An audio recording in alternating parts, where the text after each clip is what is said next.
Baik, assalamualaikum warahmatullahi wabarakatuh. Eh, Selamat datang kembali. Kali ini kita memasuki acara webinar sesi 2. Alhamdulillah kita eh, kedatangan narasumber yang sangat istimewa sekali karena beliau bisa menyempatkan diri untuk datang memberikan informasi yang sangat berharga. Narasumber kita kali ini yaitu Dr.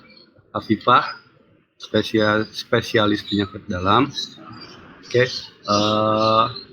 pengalaman beliau adalah kepala unit hemodialisa RSUD Budi Asih dari tahun 2018 hingga saat ini. Juga sebagai dosen pembimbing klinik Universitas Trisakti Jakarta dari 2016 hingga saat ini. Juga sebagai dokter spesialis penyakit dalam RSUD Budi Asih Jakarta dari 2013 hingga saat ini. Wow, ini juga ya cukup banyak juga ya kegiatannya. Dari pengalaman yang ada, kita ini kan dengan organisasi yang saat ini berlangsung. Beliau adalah anggota dari Ikatan Dokter Indonesia atau IDI dari mulai tahun 1998 sampai saat sekarang ini, dan juga anggota Perhimpunan Dokter Spesialis Penyakit Dalam Indonesia PPADI dari 2009 hingga saat ini, juga anggota Perhimpunan Nefrologi Indonesia atau PERNEFRI dari 2013 sampai saat ini juga. Dan terakhir, anggota International Society of Nephrology atau ISN dari 2020 sampai saat ini. Wah, cukup banyak juga pengalaman dan juga organisasi yang diikuti oleh beliau. Dan alhamdulillahnya beliau juga tergabung dalam Yayasan Konsultas Obesitas. Selamat datang Bu Dr. Afifah. Assalamualaikum Dr. Afifah. Waalaikumsalam warahmatullahi wabarakatuh. Bagaimana kabarnya? Alhamdulillah baik, Pak Gatot. Alhamdulillahirrahmanirrahim. Melihat Rona wajah Ibu yang ceria, berarti Ibu dalam keadaan fit ya? Alhamdulillah, semoga seperti itu. Baik, Bu Dokter Afifah, mungkin bisa langsung untuk memperkenalkan atau memberikan materi. Silakan, dokter, waktu dan tempat dipersilakan. Baik. Assalamualaikum warahmatullahi wabarakatuh. Selamat pagi dan salam sejahtera buat kita semua. Sebelumnya saya ucapkan terima kasih kepada teman-teman di semua teman-teman di Yato Foundation ya, gitu yang berkenan gitu untuk mengajak saya terlibat gitu dalam kegiatan Yato Foundation ya. Salah satunya kalau bagi saya adalah program edukasi secara umum kepada masyarakat gitu. Terima kasih kepada Pak Gatot sebagai moderator ya, dan terima kasih untuk Bapak Ibu yang bergabung gitu dalam acara webinar ini tentang obesitas dan kaitannya dengan kesehatan, yaitu dalam hal ini kalau saya terjemahkan gitu, yang diinginkan oleh Yato sehat, ideal, dan proporsional, yaitu terkait dengan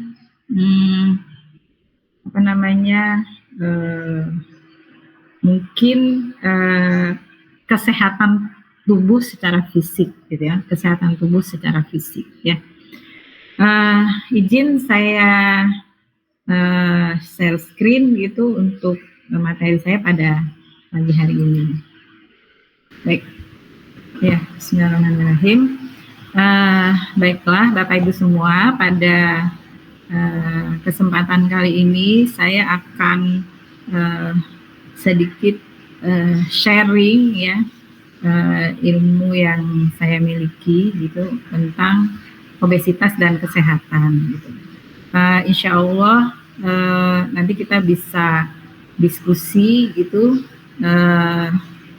tentang masalah obesitas dan kesehatan terkait dengan bidang yang masing-masing kita dalami. Nah, kemudian di sini saya sebagai dokter spesialis penyakit dalam, saya akan berbicara terkait dengan bidang saya gitu sebagai dari sisi medis gitu, terutama sisi penyakit dalam. Sebenarnya nanti banyak kaitannya obesitas ini dengan bidang-bidang medis yang lain, dan kemudian juga bisa berdampak kepada bidang sosial dan ekonomi juga. Di sini saya akan berbicara tentang definisi epidemiologi. Epidemiologi itu angka kejadian gitu, diabetes, diagnosis dan jenis obesitas, kemudian diagnosis dan jenis obesitas, dampak obesitas, dan pengelolaan obesitas.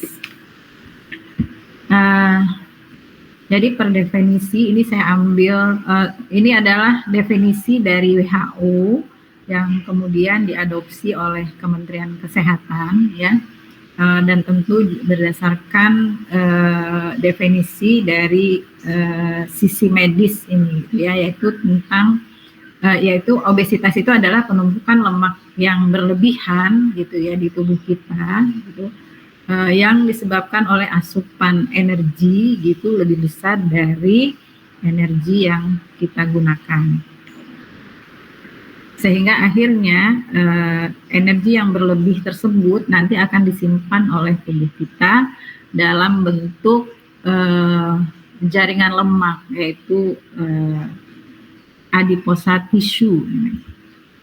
Nah, kemudian terkait dengan temanya tadi, yaitu obesitas dan hidup sehat ideal dan tubuh yang sehat ideal dan proporsional gitu. Nah, di sini saya ingin mengajak Bapak Ibu semua gitu untuk memberikan batasan gitu ya tentang istilah sehat dan kemudian tubuh yang ideal atau proporsional ya. Nah, ini dari WHO ya tahun 2019 ya, sehat itu adalah keadaan yang sempurna baik fisik, mental maupun sosial. Jadi tidak hanya sekedar terbebas gitu dari penyakit atau kelemahan atau cacat. Jadi sehat bukan sekedar terbebas dari penyakit atau cacat gitu. Dan membuat seseorang itu gitu produktif secara sosial dan ekonomi. Ini per definisi WHO 2019 dan diadopsi oleh Kementerian Kesehatan ya. Nah, sehat secara fisik ini saya ambil dari Kamus Besar Bahasa Indonesia ya, yaitu seluruh tubuh dan bagian-bagian tubuh itu terbebas dari penyakit ya. Nah, mohon maaf, ada tadi istilah ideal atau proporsional ya.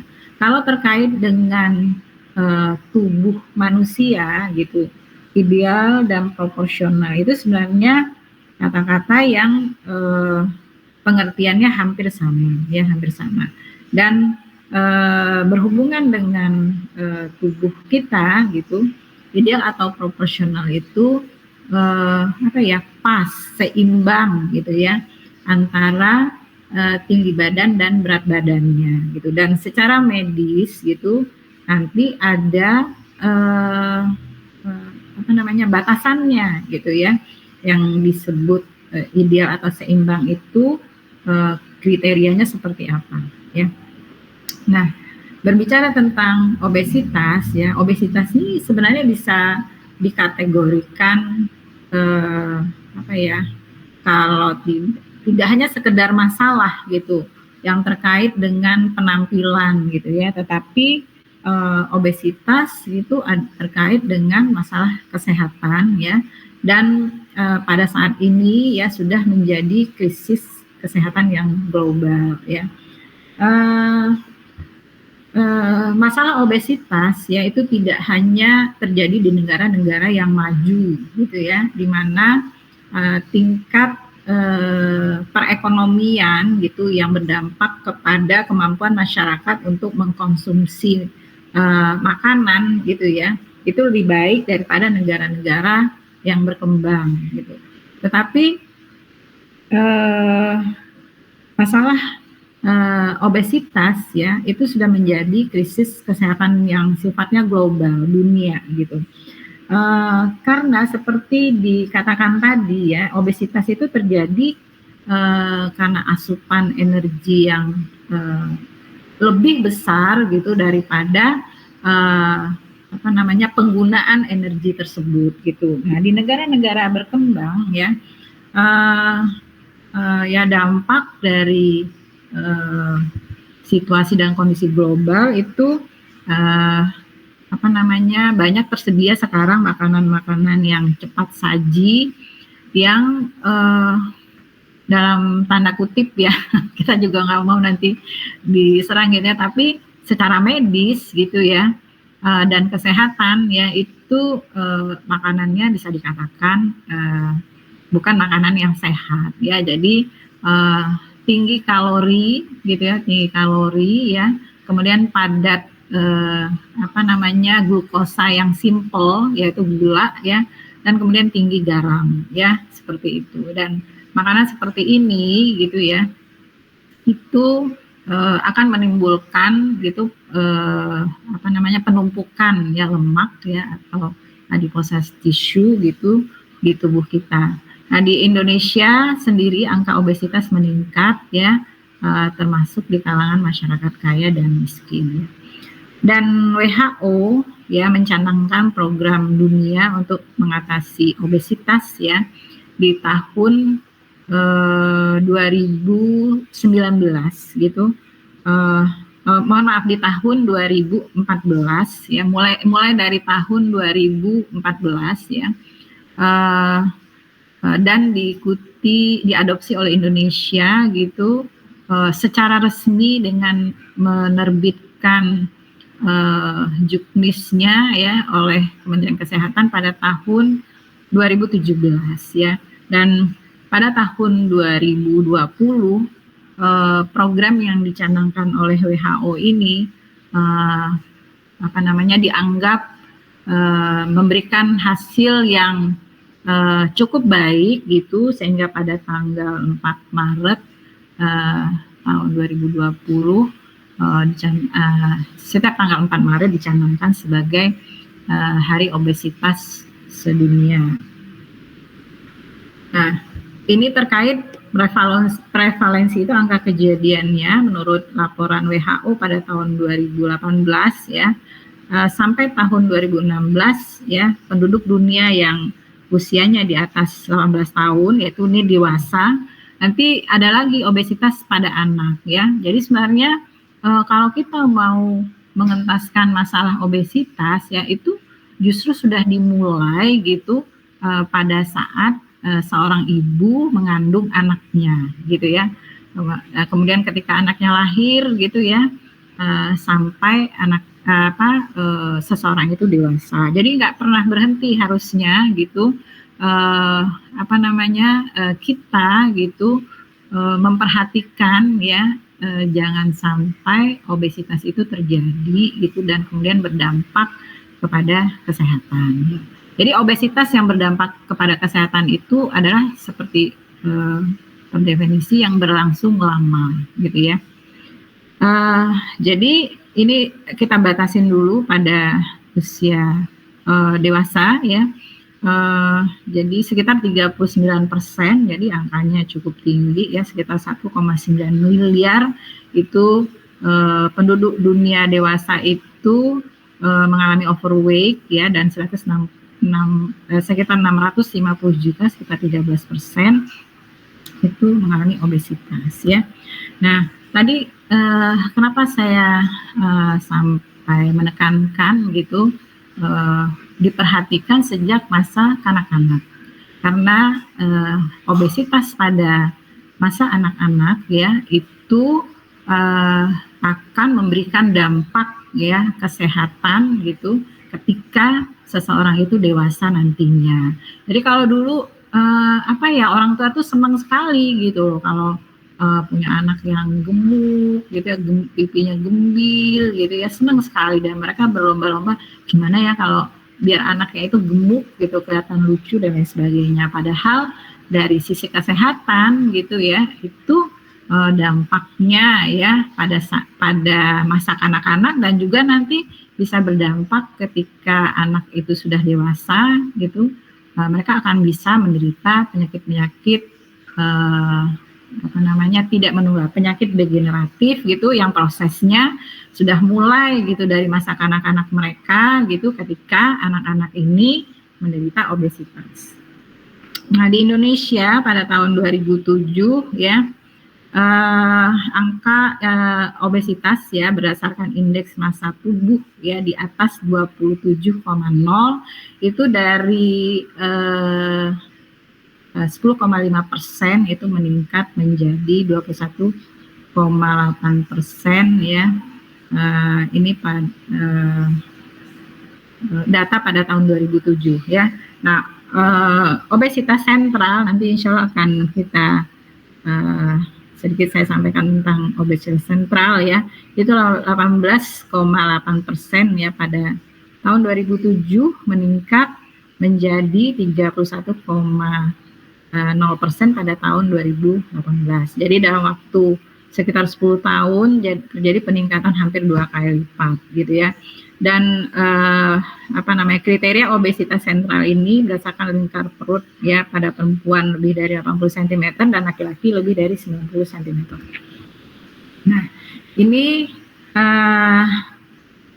data dari Kementerian Kesehatan ya terkait dengan proporsi berat badan lebih dan obesitas pada dewasa, yaitu usia lebih dari 18 tahun ya, dan proporsi obesitas sentral ya pada dewasa ya. Di sini memakai patokan usia lebih dan sama 15 tahun. Jadi kalau kita perhatikan ya, itu peningkatannya sangat signifikan gitu ya dari 2007 sampai 2018 ya. Dan ini menjadi alarm gitu buat kita semua ya. Karena pada saat ini kita berada di tahun 2021. Nah, ini di Indonesia ya. Jadi kalau kita perhatikan ya, yang obes itu yang warnanya kuning ya, itu tahun 2007 ya. Kita lihat terjadi peningkatan yang sangat signifikan. Nah, bagaimana kita kalau dokter ya itu memakai istilah diagnosis ya. Jadi bagaimana kita menyatakan bahwa seseorang itu menderita obesitas ya, obesitas. Obesitas itu dikaitkan ya agar terukur, simpel gitu, walaupun sebenarnya tidak menggambarkan yang sebenarnya gitu ya, tapi agar sederhana gitu, kemudian mudah diterapkan ya, sederhana itu maksudnya, dan terukur itu berdasarkan BMI atau Body Mass Index ya. Jadi sebenarnya kurang tepat gitu, orang yang berat badannya lebih ya tapi berotot, jadi ototnya hipertrofi mungkin karena exercise dan lain sebagainya, tanpa peningkatan jaringan lemak itu dikatakan sebagai overweight atau obesitas. Jadi enggak tepat ya. Jadi sebenarnya istilah obesitas itu ya mengatakan gitu ya seseorang itu obesitas berdasarkan BMI saja itu kurang tepat gitu. Lebih efektif kalau dikaitkan dengan morbiditas atau penyakit dan mortalitas atau kematian. Nah, tetapi memang sekali lagi cara yang paling mudah yaitu dengan mengukur BMI, Body Mass Index, dan mengukur lingkar perut. Nah, ini rumus BMI atau Body Mass Index ya. Dunia ada yang terhapus ininya itu massa, yaitu berat badan ya dalam kilogram dibagi dengan tinggi badan dalam meter ya kuadrat ya kuadrat. Nah ini saya ambil dari kementerian karena jadi sebenarnya slide-slide-nya sumbernya udah banyak yang jelas kok sebenarnya ya gitu. Jadi karena saya pikir tadi karena saya waktunya sempit ketika membuat slide ini, saya ambil dari Kementerian Kesehatan ya. Ini adalah klasifikasi IMT, indeks massa tubuh ya. Jadi BMI itu dibahas dengan IMT, indeks massa tubuh ya. Ini berdasarkan WHO ya, dari WHO. Jadi kalau dari WHO itu obes itu ketika IMT-nya lebih sama dengan 25 gitu ya. Tapi untuk Indonesia ya itu kita memakai lebih dari 27 ya 27. Nah, kalau pernah dari 27 antara 25 sampai 27 kita masih menyatakan sebagai overweight. Nah, apa sih penyebab obesitas ya? Jadi sebenarnya ya obesitas itu tidak hanya tidak hanya disebabkan oleh asupan ya yang lebih banyak ya, asupan energi yang lebih banyak daripada penggunaannya. Jadi energi intake ya lebih besar dari energi expenditure. Tapi banyak sebenarnya hal-hal yang terkait gitu sehingga seseorang itu atau penyebabnya sehingga seseorang itu mengalami obesitas ya. Sehingga nanti tidak setiap orang gitu yang mengalami obesitas itu pengelolaannya sama persis, tidak ya. Dan kalau dokter ya itu selalu memandang setiap pasien itu individu yang spesifik ya, yang spesifik. Sehingga kita biasanya memang ada gitu pola tata laksana yang sifatnya umum gitu ya yang bisa kita terapkan pada semua orang, tetapi karena setiap individu itu spesifik gitu tidak persis sama, maka nanti ada setiap orang ada nanti pengelolaan yang sifatnya tailor made ya, jadi sesuai dengan kondisi orang per orang gitu, orang per orang. Nah, penyebab obesitas itu ya secara umum, ini yang belum saya cantumkan nih sumber. Jadi ada faktor lingkungan, ya, faktor genetik, ya, atau mungkin turunan, ya, keturunan, ya. Kemudian yaitu tadi adanya simpanan energi akibat asupan yang lebih tinggi daripada pengeluaran. Jadi ada gangguan keseimbangan energi tadi ya. Nah, dari faktor lingkungan yaitu ketersediaan makanan tadi gitu ya. Di negara-negara yang berkembang ya itu minta maaf ya, misalnya sosial ekonominya di bawah gitu ya. Tetapi masyarakat kalangan bawah juga sangat mudah sekarang memperoleh junk food ya istilahnya gitu ya, yang menjadi salah satu penyebab obesitas ya. Kemudian lifestyle tadi ya, makannya berlebihan, makannya tidak sehat ya, kemudian geraknya kurang. Kemudian ada pengaruh obat-obatan ya, jadi ada orang-orang gitu karena penyakit tertentu dia harus mengkonsumsi obat-obatan yang nggak bisa dia hindari gitu ya. Dan salah satu efek samping dari obat-obatan itu adalah obesitas. Seperti yang paling sering itu adalah penggunaan kortikosteroid untuk orang-orang yang menderita penyakit autoimmune disease misalnya. Nah, kemudian yang mungkin jarang gitu ya dibicarakan ya, itu adalah penyakit infeksi ya, juga bisa menyebabkan obesitas. Itu nanti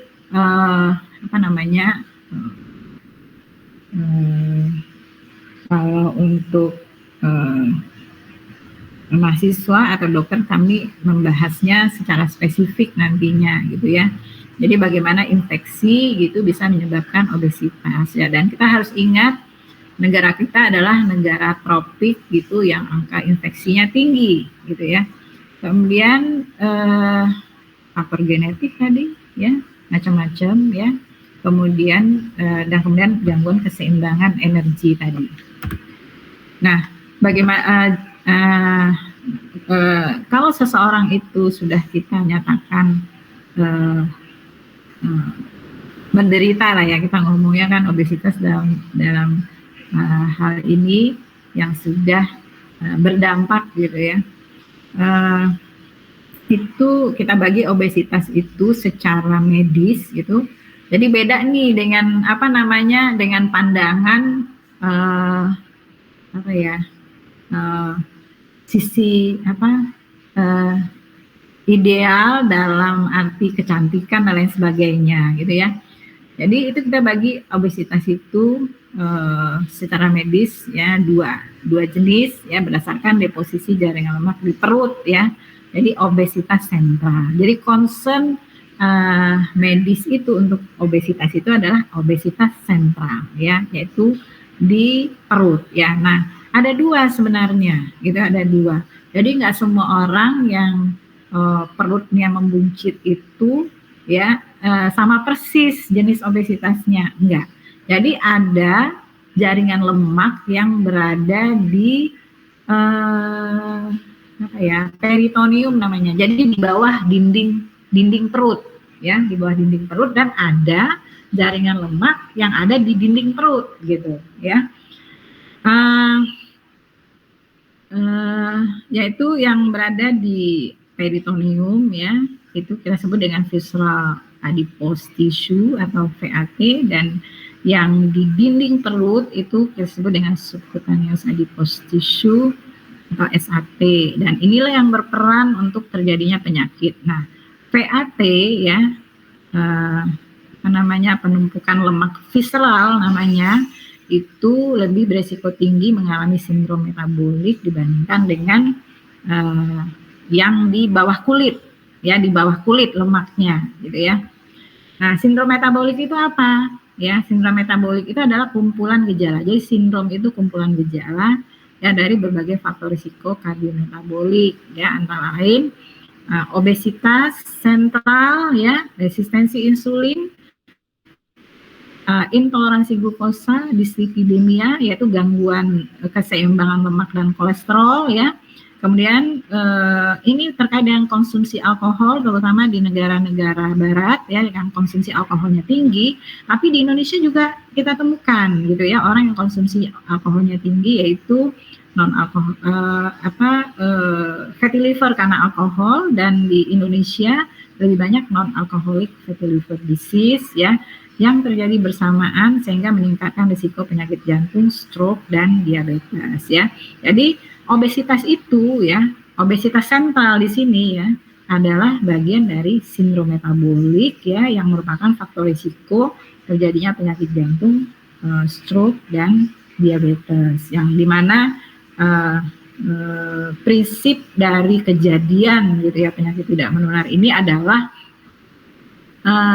kerusakan ya pada kita menyebutnya dengan endotel pembuluh darah ya. Jadi sel yang ada di dinding pembuluh darah kita gitu, sehingga nanti bisa menyebabkan terjadinya penyakit jantung ya, yaitu penyakit jantung koroner di sini paling sering, stroke ya, dan diabetes.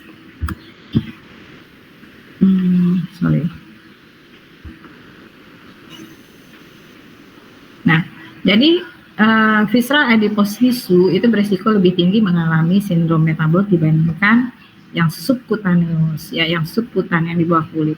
Dan secara linier ya, dari penelitiannya peningkatan VAT itu sebanding dengan peningkatan kejadian penyakit tidak menular tadi ya, yaitu penyakit jantung, stroke gitu, dan diabetes ya. Nah, jadi ini bagaimana kita menegakkan diagnosisnya atau menyatakan kita sendiri juga bisa gitu menetapkan diagnosis gitu kita terkait dengan obesitas ya, yaitu berdasarkan obesitas sentral ya, yang kita ukur adalah lingkar perut ya, walaupun tadi orang yang lingkar perutnya misalnya 90 cm ya bisa dia VAT, bisa SAT gitu ya, tapi yang jelas pokoknya lingkar perutnya dulu gitu ya. Nah, apa dampak dari obesitas ya? Nah, pada prinsipnya nanti gitu akan mempengaruhi kesehatan, walaupun dampaknya tidak hanya terkait dengan timbulnya penyakit secara langsung gitu ya. Nah, ini saya ambil dari Kementerian Kesehatan ya, jadi dampak obesitas banyak ya. Kalau yang terkait dengan osteoartritis atau radang sendi ya, terutama di lutut dan panggul, itu sebenarnya lebih karena efek mekanik sebenarnya, di mana lutut dan sendi panggul kita dibebani dengan beban yang berlebihan ya akibat berat badan gitu, sehingga menyebabkan kerusakan pada persendiannya. Jadi dampak di sini sekali lagi tidak hanya dampak langsung gitu dari penumpukan lemak yang berlebihan ya, terutama yang sangat bermakna tadi adalah penumpukan lemak visceral ya, penumpukan lemak visceral. Mohon maaf, saya mungkin harusnya saya tampilkan perbedaan ya lemak visceral dengan ini ya. Nanti saya tunjukin insya Allah ya. Nah, mungkin ini sudah memasuki akhir ya, bagaimana kita mengentaskan obesitas ya. Bagaimana kita mungkin di sini membuat obesitas itu kalaupun tidak bisa hilang gitu ya di tengah-tengah masyarakat ya, tapi yang sebabnya bukan genetik gitu ya. Nah, kalau genetik nih perlu intervensi gitu ya, yang khusus dari dokter, dan biasanya penderita obesitas yang sifatnya genetik itu kita minta untuk mendatangi dokter spesialis penyakit dalam, konsultan endokrin dan metabolik ya. Jadi ada obat-obatan yang harus mereka konsumsi karena tidak bisa hanya dengan mengatur pola makan dan exercise ya. Jadi ini sifatnya spesifik ya. Tapi kita berbicara secara umum di sini ya. Jadi pengentasan obesitas ini ya, keberhasilannya gitu akan berdampak kepada kesehatan gitu ya masyarakat secara umum ya. Sehingga perlu kerjasama semua pihak. Jadi tidak sangat tidak memungkinkan gitu ya kalau hanya yang terlibat itu jajaran yang bekerja di bidang kesehatan saja ya. Justru keterlibatan masyarakat secara luas gitu ya sangat penting gitu ya untuk pengentasan obesitas ya, dan salah satunya adalah melalui organisasi sosial ya, barangkali seperti Yapo Foundation ini gitu ya. Nah, Kementerian Kesehatan pada tahun 2017 ya mencanangkan gerakan Nusantara tekan angka obesitas atau gentas ya, lengkap dengan pedomannya. Jadi memang mungkin masyarakat ya ketika mendengar suatu masalah ya itu kemudian kok respon gitu ya dari dokter, pemerintah misalnya terasa lamban gitu ya, itu karena ini karena kalau kita berbicara tingkat negara ya itu semua program yang kita luncurkan itu harus kita buat petunjuknya gitu ya, petunjuknya dengan baik gitu ya, dan bisa berlaku secara nasional gitu ya, di mana di daerah manapun di Indonesia ini gitu ya, dan kemudian harus dipayungi dengan undang-undang gitu ya, dengan undang-undang ya. Nah, jadi sebenarnya ada gitu dan sudah dicanangkan oleh Kementerian Kesehatan ya. Cuman barangkali apakah sosialisasinya barangkali ini ya, sehingga kok kesannya gitu masyarakat tidak mengetahui gitu adanya gerakan ini ya. Nah, jadi ini logonya ya, gerakan Nusantara tekan angka obesitas ya dengan mengatur pola makan dan aktif bekerja. Ini pencanangannya itu belum ada pembaruan ya sejak tahun 2019 ya. Jadi pengentasan obesitas ya itu dengan slogan gentas, atur pola makan dan aktif bergerak ya, sehingga kita berharap ya tercapai ya tujuan kita memperoleh tubuh yang sehat, ideal dan proporsional ya. Nah, bagaimana mengatur pola makan ya? Ini semua ada di pedoman gitu ya, pedoman gentas ya, yang bisa Bapak Ibu download ya di di webnya P2KM. Jadi bagian dari Kementerian Kesehatan untuk penyakit-penyakit tidak menular ya. Lengkap di sana ya, free download. Jadi atur pola makan ya. Dengan prinsip pengaturan pola makan di sini adalah yang pertama menggunakan piring makan model T, yaitu jumlah sayur 2 kali lipat jumlah karbohidrat. Kemudian jumlah sumber karbohidrat sama dengan jumlah sumber protein. Dan kemudian yang ketiga, buah minimal sama dengan jumlah sumber karbohidrat atau protein. Nah, kita bisa memilih makanan yang disukai gitu ya. Jadi sebenarnya diet itu harusnya tidak membuat seseorang menderita, karena kalau dia sampai menderita akan muncul masalah lain gitu. Dia bisa cemas, bisa depresi gitu ya. Nah, itu nggak boleh terjadi ya. Jadi kita bisa memilih makanan yang kita sukai ya, tetapi diperhatikan jenisnya, jumlahnya, dan jadwalnya. Nah, terkait dengan jenis di sini, tentu kita harus memilih makanan yang tidak berdampak buruk gitu pada kesehatan kita ya. Dan banyak sebenarnya pilihan ya, makanan-makanan ya, sayuran, buah ya, daging, ayam, semuanya boleh kita makan gitu ya. Tapi diperhatikan gitu ya, dari sisi kalau toibannya, baiknya gitu ya, kalau orang muslim ditambah halalnya dulu gitu kan, kemudian jumlahnya dan jadwalnya, yaitu ada hitungannya.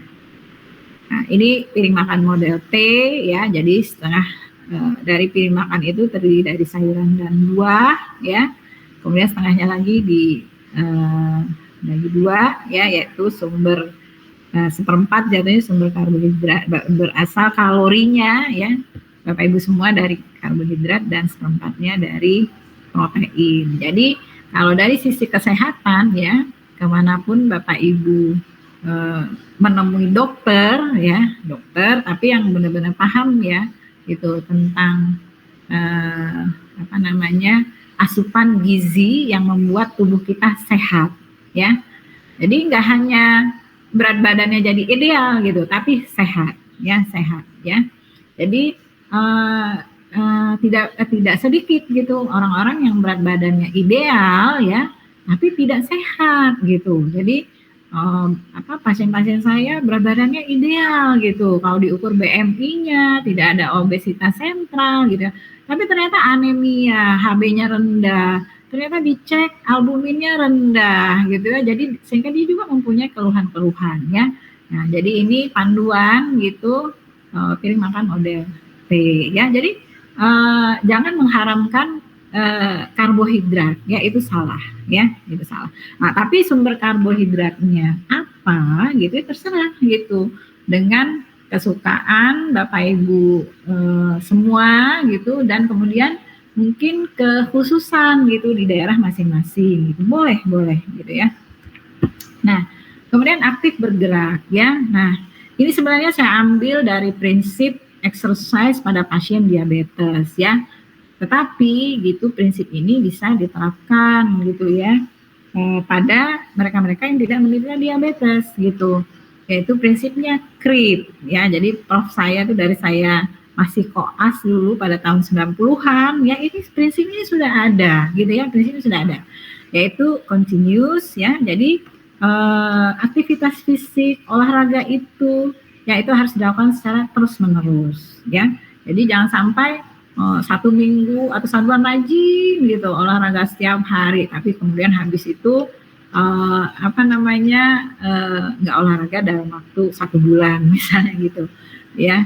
Saya kalau bicara ini nih sebenarnya saya malu juga nih tapi saya akhirnya suka karena prinsip ini belum bisa saya terapkan gitu. Tapi kalau aktif bergerak sih insya Allah setiap hari gitu ya. Tapi yang akan berdampak gitu ya kepada kesehatan gitu, dan kemudian obesitas itu ya bisa diatasi gitu ya, itu dengan prinsip ini ya.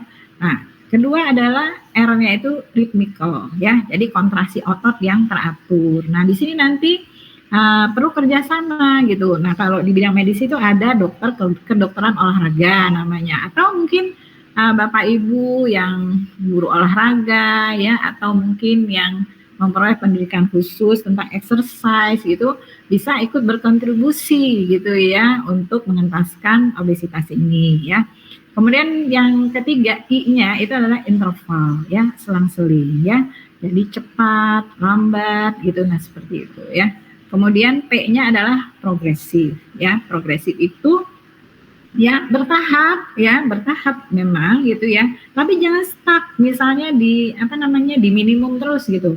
Jadi dia memang mulai dari minimum tapi targetnya adalah untuk mencapai maksimum gitu ya. Nah, ini ada ilmunya sendiri. Ya, ada ilmunya sendiri. Kemudian yang terakhir prinsip dari aktivitas fisik itu adalah endurance ya. Jadi latihan daya tahan atau pembebanan nantinya gitu ya. Nah, ini kita mulai semuanya KRIP ini gitu secara bertahap ya. Jadi mungkin awalnya gitu ringan terus gitu, lambat terus gitu, tapi kita mengatur agar continue dulu misalnya gitu. Kemudian mulai dengan ritmikalnya ya, kemudian mulai ya dari lambat ya, ada cepat, fase cepatnya gitu ya. Kemudian dari minimum gitu pelan-pelan gitu kita terus menambah intensitasnya barangkali gitu ya, sehingga mencapai maksimum gitu ya. Dan kemudian terakhir ya jadi dengan pembebanan. Jadi intinya seperti ini. Mungkin selama ini kalau untuk mereka yang sudah mencapai berat badan ideal ya, bisa sih misalnya dengan jalan cepat ya, kalau jalan santai ya itu tidak berdampak sebenarnya gitu secara langsung untuk kesehatan dan kebugaran. Jadi dia itu bisa kita katakan itu hanya untuk sekedar menyegarkan tubuh saja gitu ya. Nah, minimal nih aktivitas fisik ya, minimal ya yang memenuhi standar ini adalah jalan cepat ya.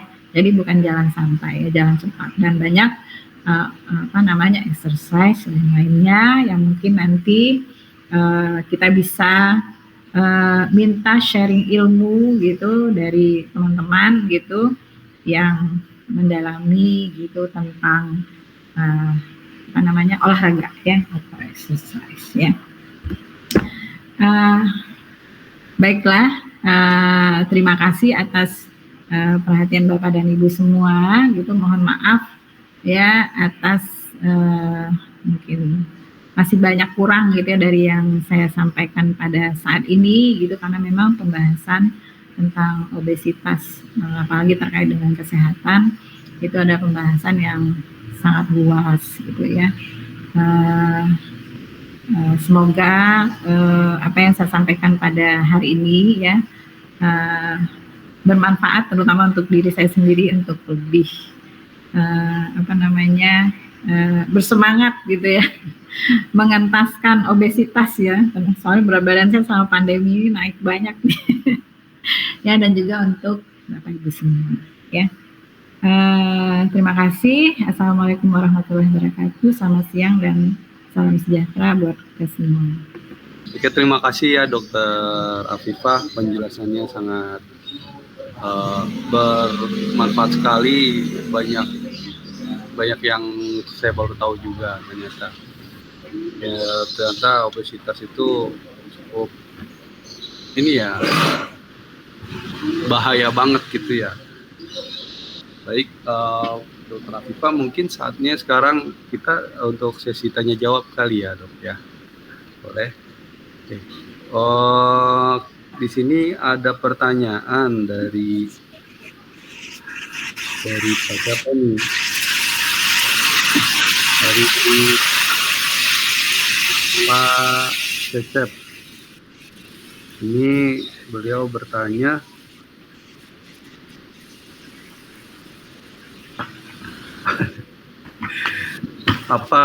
apakah obesitas itu penyakit? Kira-kira bagaimana Dok? Pak, karena orang saat ini berpikir obesitas itu udah jadi hal yang biasa. Nah, tidak menyadari apakah itu penyakit atau bukan. Mungkin Bu Dokter Afifah bisa menjelaskan? Baik. Kita langsung jawab ya Pak ya.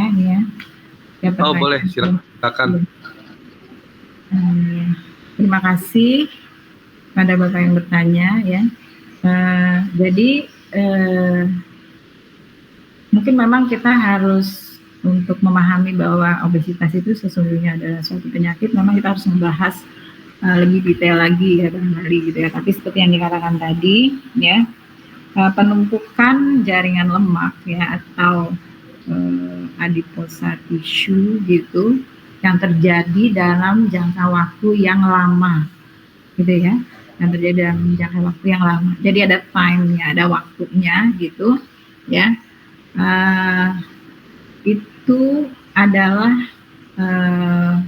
masalah ya, dan dia akan menjadi dan saya bisa katakan ya itu adalah suatu penyakit akhirnya gitu ya, yang dikatakan tadi gitu, salah satu gejala dan tanda dari sindrom metabolik ya, dimana sindrom metabolik ini nantinya gitu ya, orang-orang yang mengalami sindrom metabolik itu akan beresiko gitu ya untuk mengalami penyakit kardiometabolik, jadi penyakit jantung ya, dan pembuluh darah lainnya seperti stroke ya, diabetes gitu ya. Nah seperti itu. Jadi memang kalau kita mendefinisikan obesitas itu dengan benar, jadi nggak hanya sekedar orang yang misalnya dalam waktu beberapa bulan karena sesuatu dan lain hal berat badannya naik sehingga BMI-nya kategorinya obes gitu ya. Nah itu tapi kemudian dia bersegera gitu ya kembali mengelola berat badannya dan kembali menjadi normal gitu. Nah obesitas pada saat itu kita belum bisa katakan sebagai suatu penyakit gitu. Tapi kalau seandainya gitu ya kondisi itu berlangsung dalam waktu yang lama gitu, sehingga akan berdampak nantinya gitu ya pada kesehatannya, maka pada saat itu obesitas sudah dikatakan sebagai suatu penyakit. Makanya pada anak-anak ya obesitas itu ya dikatakan tadi orang tua tuh seneng gitu kalau anaknya gemuk, katanya lucu dan lain sebagainya. Nah padahal ketika itu berlangsung lama ya, maka obesitas pada anak itu adalah suatu penyakit gitu yang akan bisa menimbulkan penyakit kardiometabolik pada anak ya, pada anak. Dan juga nanti ya kalaupun di penyakit kardiometabolik itu tidak muncul ya pada saat anak atau remaja, dia akan bisa muncul ketika seseorang itu sudah dewasa nantinya gitu. Jadi mungkin sekarang ini banyak sekali ditemukan gitu ya, serangan jantung koroner pada usia yang belum mencapai 30 tahun misalnya gitu kan, stroke pada usia yang ya 30 sampai 40 tahun, pada dulunya apa ya, kerapnya terjadi misalnya pada usia di atas 50 tahun atau 60 tahun gitu. Seperti itu. Jadi suatu penyakit ya yang merupakan obesitas itu adalah bagian dari gejala dan tanda dari sindrom metabolik tadi. Makanya saya tadi baru ini, saya harus tampilkan apa sih sindrom metabolik itu gitu ya. Mungkin begitu aja Pak. Oh iya begitu ya. Ternyata bisa dibilang dua lah, bisa dibilang ya dua. Yang satu kalau itu belum begitu besar, obesitasnya masih tergolong aman ya, jadi belum dibilang penyakit. Tapi kalau udah agak bukan besarnya, tapi lamanya. Oh, lama. Nah, kalau kategori BMI-nya atau lingkar perutnya sama gitu ya. Yang baru dengan yang lama tuh sama gitu. Nah, tapi kalau dia berlangsung tadi BMI-nya yang melebihi standar tadi atau lingkar perut yang lebih standar tadi, melebihi batas aman tadi berlangsung lama, maka itu dia akan menjadi suatu penyakit gitu. Makanya tadi kalau misalnya orang itu karena sesuatu dan lain hal ya tiba-tiba mengalami peningkatan berat badan ya, harusnya dia langsung gitu mengelola berat badannya gitu, sehingga segera bisa diturunkan ya mencapai ideal dan proporsional tadi gitu, sehingga tidak terjadi sindrom metabolik tadi gitu. Oh, seperti itu. Wah, mantap penjelasannya Bu Dr. Afifah. Untuk pertanyaan kedua ini dari Bu Asia, apa yang menyebabkan obesitas dan bagaimana untuk hidup bebas lemak? Mungkin kali minta di-review apa gimana ini? Iya, jadi langsung jawab ya Pak ya. Silakan Dok. Jadi tadi insya Allah ada saya sampaikan ya, walaupun memang untuk lebih memahaminya kita memang harus membahas satu persatu gitu kan ya, penyebab-penyebab ini ya.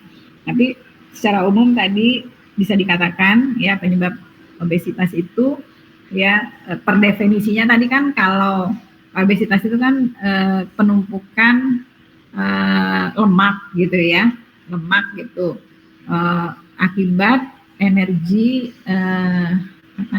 asupan energi kita ya, mungkin secara umum bisa dikatakan di sini makan gitu ya, itu melebihi gitu energi yang kita pergunakan. Jadi misalnya ibaratnya kita makan 1.500 kalori per hari misalnya, tetapi kita hanya menggunakan energi kita itu ya 1.000 kalori per hari ya, sehingga 500 kalorinya akan numpuk di dalam badan kita. Nah bayangkan kalau hari demi hari gitu ya, 500 hari ini, besok 500 lagi, bayangkan berbulan-bulan dan bertahun-tahun gitu ya. Makanya jaringan lemaknya ya tambah lama tambah banyak gitu ya, karena kelebihan energi itu di tubuh kita ya akan dideposit gitu ya dalam bentuk jaringan lemak gitu ya. Nah jadi tetapi sesungguhnya ada beberapa penyebab lain gitu, seperti tadi gaya hidup, jadi jenis makanannya juga berpengaruh tadi gitu ya. Kemudian yaitu tadi malas bergerak. Jadi semakin modern gitu ya dunia ini gitu, manusia itu ya mungkin pada prinsipnya manusia itu malas memang gitu ya. Jadi mencari gitu bagaimana segala sesuatu itu bisa dia kendalikan dari jarak jauh tanpa dia harus bergerak gitu. Jadi misalnya mau buka gorden aja gitu ya, males gitu loh jalan misalnya dari tempat tidur ke jendela. Jadi maunya pakai remote misalnya gitu kan. Nah, sampai seperti itu gitu ya. Padahal sesungguhnya gitu bergerak itu sangat penting. Bukan berarti terus kita tidak boleh gitu memikirkan gitu ya kemudahan-kemudahan dalam hidup kita gitu ya, tetapi harusnya kemudahan-kemudahan itu kita pakai hanya dalam kondisi-kondisi khusus gitu ya kan, terpaksa gitu ya, seperti itu. Jadi kalau memang kita nggak nggak apa namanya ada waktu dan lain sebagainya ya. Kenapa kita nggak jalan gitu, buka gorden, buka jendela gitu? Kenapa mesti pakai remote? Contohnya aja seperti itu ya. Nah, kayak juga nonton TV itu seharian misalnya nggak bergerak gitu kan ya. Terus mau rubah channelnya aja cukup pakai remote gitu ya. Kalau dulu kan masih dari tempat duduk mesti jalan ke TV-nya gitu ya. Nah, kira-kira seperti itu ya. Jadi ya itu tadi ya perubahan-perubahan gaya hidup dan kemudian juga penyakit-penyakit tertentu bisa menyebabkan obesitas dan ada faktor genetik ya, faktor genetik. Saya tuh menampilkan apa ya, obesitas yang benar-benar obes itu luar biasa ya. Kalau di Indonesia itu sebenarnya kita masih jarang menemukan gitu ya, obesitas yang sampai grade 3 gitu ya, walaupun ada tapi jarang. Tapi kalau di negara-negara maju itu banyak banget ya, banyak sekali ya, apa namanya, obes gitu, yang benar-benar dalam artian ya, merupakan satu penyakit yang membahayakan orang tersebut gitu. Jadi penyebabnya banyak ya, Bapak Ibu tadi sekalian gitu ya. Tapi intinya ya, semua hal itu menyebabkan apa namanya, terjadinya penumpukan jaringan lemak yang berlebihan di tubuh kita. Baik, terima kasih Dokter Afifah. Berarti peningkatan obesitas itu ya karena tabungan yang tidak baik ya dalam tubuh intinya ya. Iya, kira-kira seperti itu. Ya, betul. Deposito lemak. Deposito lemak. Betul. Ini untuk pertanyaan terakhir nih dari Ibu Bu Rini, beliau bertanya, adakah hubungannya obesitas dengan diabetes? Baik, ya, terima kasih Bu Rini. Jadi diabetes itu, obesitas itu sangat ya berhubungan erat dengan diabetes ya, sangat berhubungan erat dengan diabetes ya. Dimana apa namanya,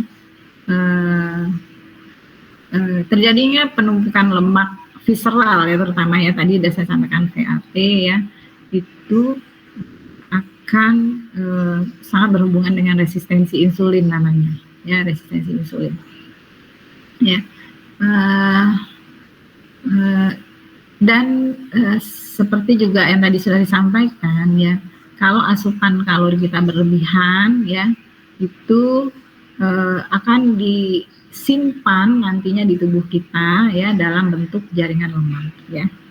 Nah, satu lagi yang mungkin harus apa ya diingat ya, kita ingat ya, yaitu konsumsi apa namanya, gula simple ya, atau gula kompleks ya. Nah, keduanya gitu ya, nanti konsumsi gula sederhana ya, seperti gula pasir misalnya, atau gula apa, Jawa atau gula merah. Jadi sebenarnya semua gula gitu ya, pokoknya yang mengandung glukosa apapun jenisnya gitu ya, itu nggak ada yang bisa dikatakan oh gula ini lebih baik daripada gula pasir ya. Kita secara medis nggak mengatakannya seperti itu.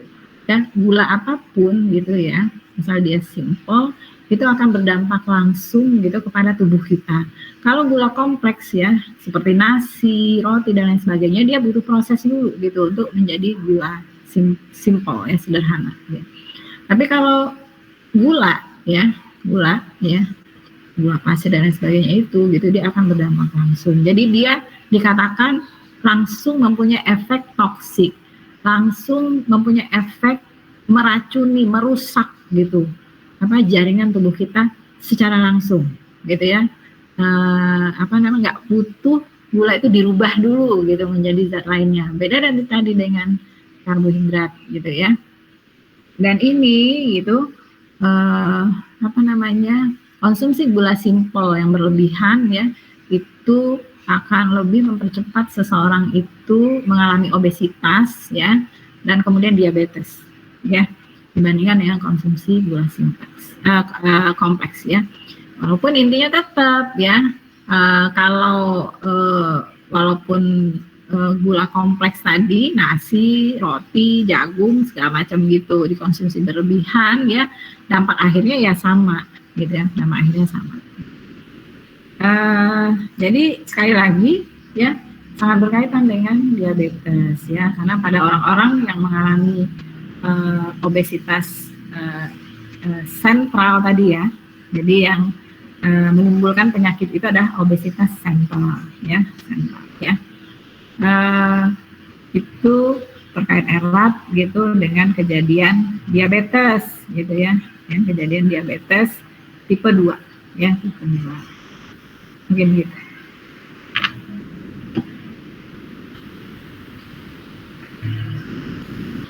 Baik, dokter, terima kasih. Jadi pada dasarnya semua berkaitan ya, masuk apalagi kalau konsumsi gula. Ya. Tapi boleh nanya dok, ini pertanyaan pribadi saya, bagaimana dengan matching hubungannya sama obesitas, apakah ada ya, Bu Dokter ya? Saya belum pernah membahas secara khusus ya, tapi gini, matching itu mungkin yang dimaksud di sini adalah monosodium glutamat dan kalian gitu ya. Untuk secara langsung gitu menyebabkan obesitas sih enggak gitu ya, enggak ya. Tapi ya kalau makanannya gurih gitu ya, pasti orang itu akan cenderung gitu ya mengkonsumsi makanannya dalam jumlah yang berlebihan gitu ya, dan itu aja sih sebenarnya. Kalau dampak-dampak yang lainnya sebenarnya ada gitu secara medis gitu, tapi kalau yang terkait langsung gitu dengan obesitas sih enggak gitu ya, enggak ya. Tapi kaitan tidak langsungnya seperti tadi gitu ya, seperti tadi akan menyebabkan orang itu mengkonsumsi makanannya cenderung lebih banyak biasanya gitu dengan orang-orang yang tidak mempergunakan vetsin gitu di dalam makanannya gitu. Nah, secara umum sebenarnya di bidang medis gitu, vetsin itu nggak benar-benar tidak dinyatakan tidak boleh sebenarnya gitu ya, tidak boleh sebenarnya, boleh gitu dalam jumlah yang sangat sedikit gitu, apalagi kalau memang sangat diperlukan. Jadi misalnya orang-orang yang terutama usia lanjut ya gitu ya, yang nafsu makannya sudah menurun, nggak mau makan gitu, sehingga malah kondisi dia nggak mau makan itu menimbulkan penyakit malah gitu ya. Nah itu justru nggak apa-apa gitu ditambahkan vetsin gitu walaupun sedikit. Tetapi memang kita lebih menyarankan gitu untuk ditambahkan penyedap ya, dalam artian yang sifatnya alamiah gitu, misalnya yang berupa kaldu ya, apakah itu berasal dari udang, ikan, daging dan lain sebagainya. Tapi apakah boleh gitu mempergunakan vaksin yang udah dijual-jual yang kata Pak Gatot tadi mecin gitu, boleh gitu ya, tetapi dalam jumlah yang sedikit gitu dan benar-benar diperlukan gitu, seperti itu. Wah, terima kasih dok sudah mewakili, bukan mewakili, sudah terjawab apa yang di pikiran. Baik, berarti Bapak Ibu sekalian, memang pentingnya menjaga pola makan dan pola-pola yang biasa kita lakukan setiap harinya itu memang penting banget, karena nantinya akan berpengaruh sama kesehatan dari fisik kita atau mental kita, juga kemampuan lainnya. Mungkin karena terlalu banyaknya tabungan atau deposito, salah satunya itu lemak, menghasilkan tingkat plak yang cukup tinggi dan akhirnya terjadi obesitas, dan eskalasi berikutnya adalah penyakit-penyakit tidak menular. Begitu ya kira-kira ya Dokter Afifah ya. Iya, ya baik Pak. Jadi mungkin eh, apa namanya sebagai penutup barangkali ya Pak ya. Eh, pada prinsipnya adalah segala sesuatu yang berlebihan itu tidak baik, ya. Jadi misalnya sangat-sangat mengurangi, sama sekali tidak mengkonsumsi lemak misalnya, gitu ya. Itu juga nggak baik gitu, karena lemak itu kolesterol, lemak ya, itu dibutuhkan oleh tubuh kita untuk memproduksi hormon gitu ya. Nah, jadi nggak boleh juga gitu. Jadi makanya tadi ada ada apa namanya seperti katakan tadi jumlah, jenis, jumlah, jadwal gitu. Terus misalnya masyarakat sekarang, oh biar nggak darah tinggi misalnya gitu ya, eh, nggak boleh makan garam gitu, nggak boleh makan garam. Padahal garam itu ya salah satu elektrolit yang sangat dibutuhkan oleh tubuh kita gitu. Jadi banyak sekarang terutama orang tua tuh yang disuruh apa nggak tahu ya mereka tuh siapa yang apa ya menekankan banget gitu ya. Jadi banyak yang datang ke rumah sakit lemes sampai nggak sadar gitu. Ternyata apa natriumnya ya itu sangat rendah ya, bahkan saking rendahnya gitu walaupun kita tambah nih pakai infusan nggak bisa naik gitu sampai akhirnya ya pasiennya meninggal gitu. Jadi prinsipnya ya segala sesuatu yang berlebihan itu tidak baik ya, dan sudah ada penelitiannya gitu ya. Setiap zat gizi ya, zat gizi itu nggak hanya protein, karbohidrat, lemak gitu, enggak gitu ya, mineral, vitamin gitu ya, itu sudah ada angka kebutuhannya ya, sudah ada angka kebutuhannya gitu, sehingga kita tetap sehat gitu. Nah itu ya sedapat mungkin gitu kita apa terapkan gitu ya. Nah, jadi jangan itu. Jadi jangan apa ya sangat-sangat berlebihan gitu ya, strict gitu ya. Sehingga akhirnya justru membuat kita sakit juga gitu ya. Jadi sangat sangat berlebihan dalam mengurangi gitu. Kalau kita bicara obesitas kan berlebihan di dalam mengkonsumsi gitu kan gitu ya. Nah, dampaknya nggak baik, tapi sangat berlebihan dalam mengurangi pun itu dampaknya nggak baik ya. Jadi mengentaskan obesitas akhirnya orangnya gitu benar-benar nggak punya lemak lagi prinsipnya gitu. Itu juga akan berdampak kepada kesehatannya gitu. Nah, seperti itu kira-kira. Terima kasih. Wah, terima kasih banget.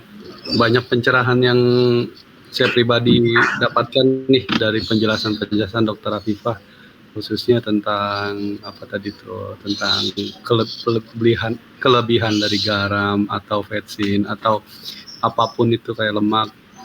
Ternyata kita nggak bisa mengabaikan semuanya secara total gitu.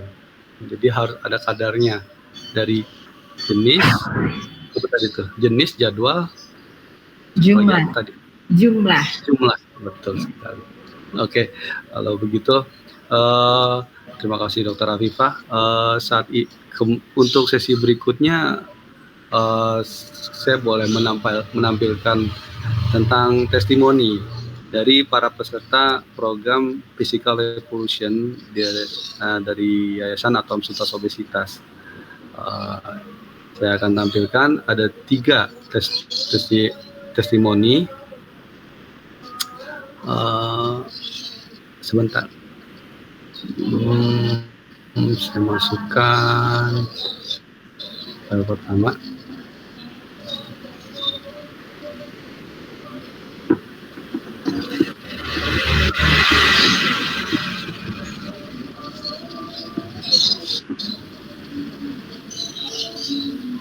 Jadi boleh saya sampaikan Kak Agus?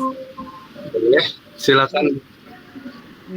Terima kasih ya, terima kasih Dr. Afifah atas penjelasannya yang sangat gamblang sekali, hingga kami tentu lebih paham ya untuk bagaimana kita mengelola berat badan kita.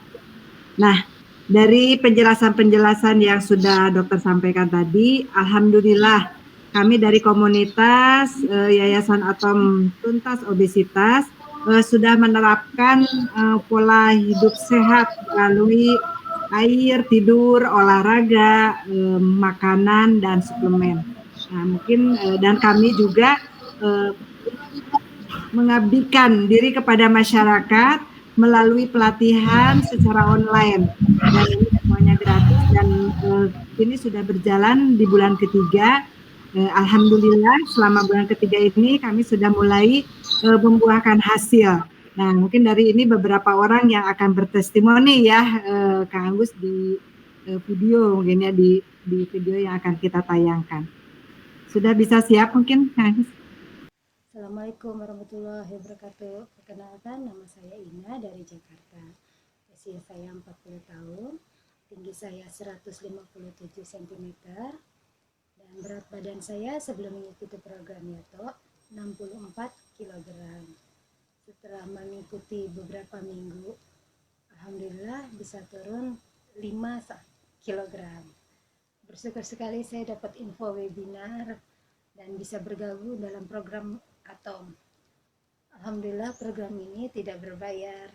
Saya sangat semangat sekali untuk mengikutinya. Alhamdulillah, terima kasih Yato. Assalamualaikum, perkenalkan saya Ayu Rahayu, usia 28 tahun, dengan tinggi badan 164 cm. Berat badan saya sebelum program 87 kilo. Alhamdulillah sesudah program Atom ini berat badan saya 85 kilo. Lingkar perut saya awal 108 cm, alhamdulillah menyusut menjadi 102 cm. Lemak teratasi, badan terasa ringan, walaupun perubahannya belum maksimal. Dan yang paling saya syukuri, program Atom ini tidak berbayar. Alhamdulillah, terima kasih Yato, terima kasih para coach yang telah membimbing saya selama mengikuti program Physical Revolution dari mulai 7 hari sampai 21 hari ini. Saya terbimbing. Semangat pejuang sehat. Nama saya Lina Herlina. Usia saya 53 tahun. Berat badan saya sebelum mengikuti kegiatan Yato 69 kilo dengan tinggi badan 152 cm.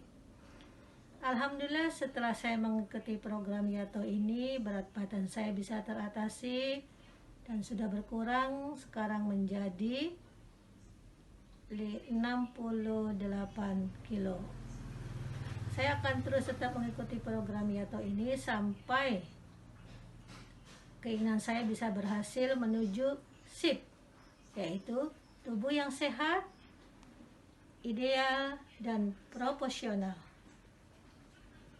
Terima kasih Yato, karena Yato ini tidak berbayar.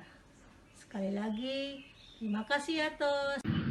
Baik, itu tadi beberapa testimoni dari para peserta Physical Revolution yang kami selenggarakan selama beberapa bulan ini. Program-program yang ditawarkan tersebut, alhamdulillah kita berikan gratis, dan juga ada beberapa kelas dari setiap sesinya. Pertama kelas air, kelas tidur, kelas olahraga, kelas makanan, dan terakhir kelas suplementasi. Nah, akhir kata terima kasih sekali untuk Dr. Afifah yang sudah berkenan hadir dan memberikan waktunya yang sangat berharga ini kepada kami, Yayasan Atom Tuntas Obesitas, sehingga kami sangat merasa lengkap dengan adanya Dr. Afifah dan beberapa penjelasan yang sudah disampaikan. Nah, terima kasih juga untuk para tim dari Yayasan Atom Tuntas Obesitas, Coach Norita, Coach Neni, juga coach-coach lain yang mungkin saat ini tidak sedang bisa hadir. Juga terima kasih juga untuk Mas Danis atas supportingnya sudah bisa menyelenggarakan acara ini dengan baik.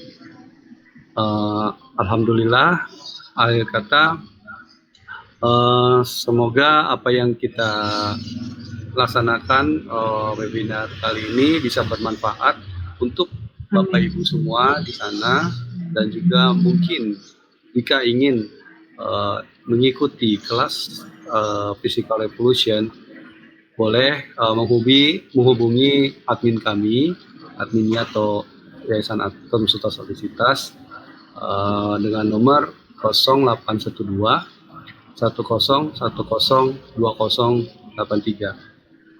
Nanti admin akan mengarahkan jika memang kelas Physical Revolution tersebut sudah akan mulai berlangsung. Dan demikian kiranya ada yang mau disampaikan lagi, Coach? Cukup, Itu aja. terima kasih. Ya, terima kasih Dr. Afifah Ya, atas pertemuannya. ya, Pak Gatot, Ya. Pak Denis, dan semuanya. Terima kasih semuanya. Kalau begitu kami mohon undur diri. Assalamualaikum warahmatullahi wabarakatuh. Selamat beraktivitas kembali dan semoga bisa menjadi manfaat video atau webinar kali ini. Assalamualaikum.